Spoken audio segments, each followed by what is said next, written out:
On First Alert Forward, we're digging into the St. Louis region's population shift, how we keep shuffling the same people around. We're aging in place, and we have fewer young people today than we did a generation ago.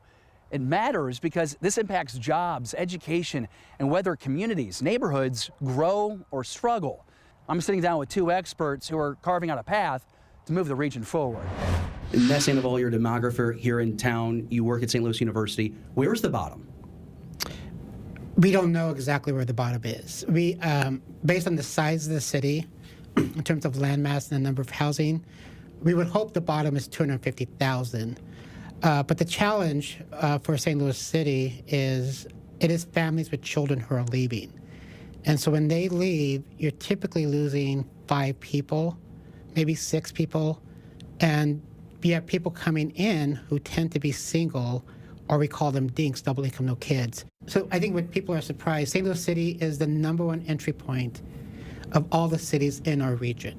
About 8,000 people every year move into our region through St. Louis City. So the city has a tremendous opportunity because people around the country still see hope in the city because they like the city, they like the downtown, they like the amenities.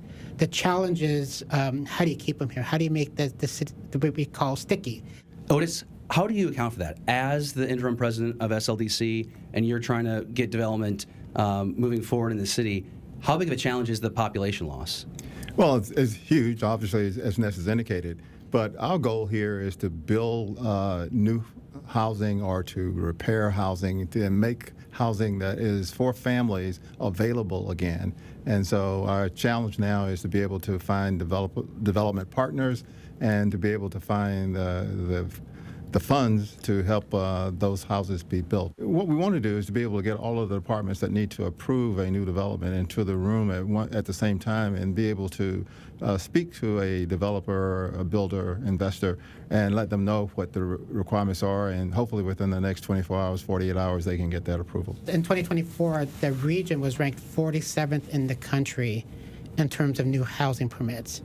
Today, we're out of the top 50, and we don't look like our peers. We don't look like Cincinnati. We don't look like Indianapolis. We don't look like Austin, who are very eager to get housing up for population to come in. I feel like you hear elected leaders, specifically in the city, managing decline. I don't hear elected leaders talking about growth potential.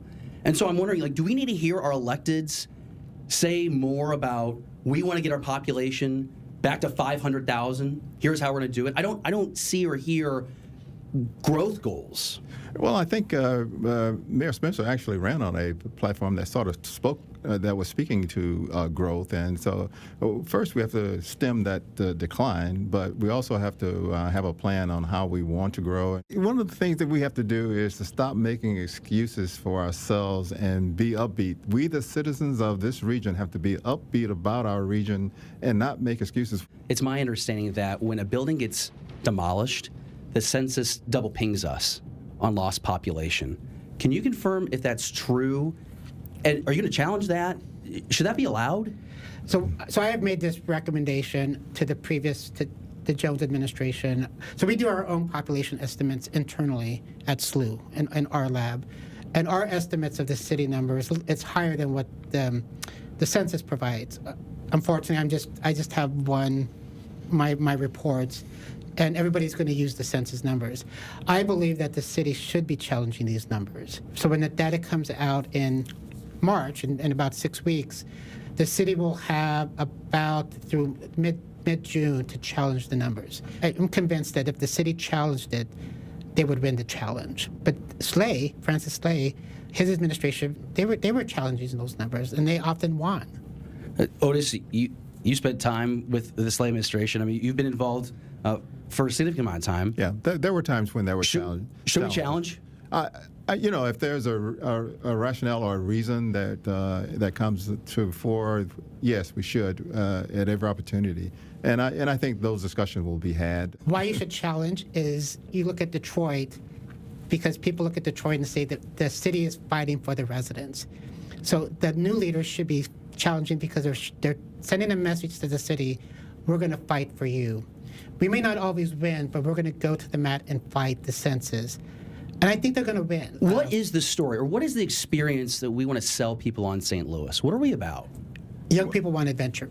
They want to experience urban life.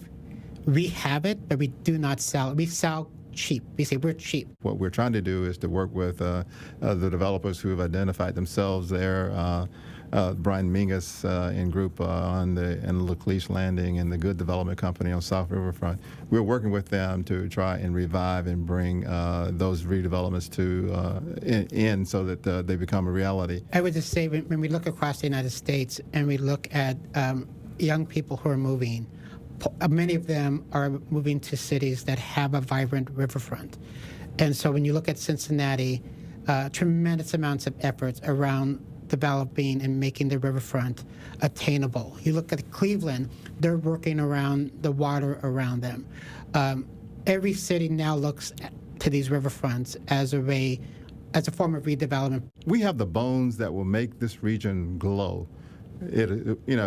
Built 250 years ago until now, so we need to build on what we have. And so rather than trying to recreate an urban environment 25 miles from here, we have the urban environment. We need to invest in it. Now, that new census data will be out in March. Ness says that he believes the region is being shortcut thousands of people, and so it's why he and Otis and others would like to see Mayor Spencer challenge the census data again. Previous administrations have done that. We will be continuing to follow to see if the city decides to take on that fight. And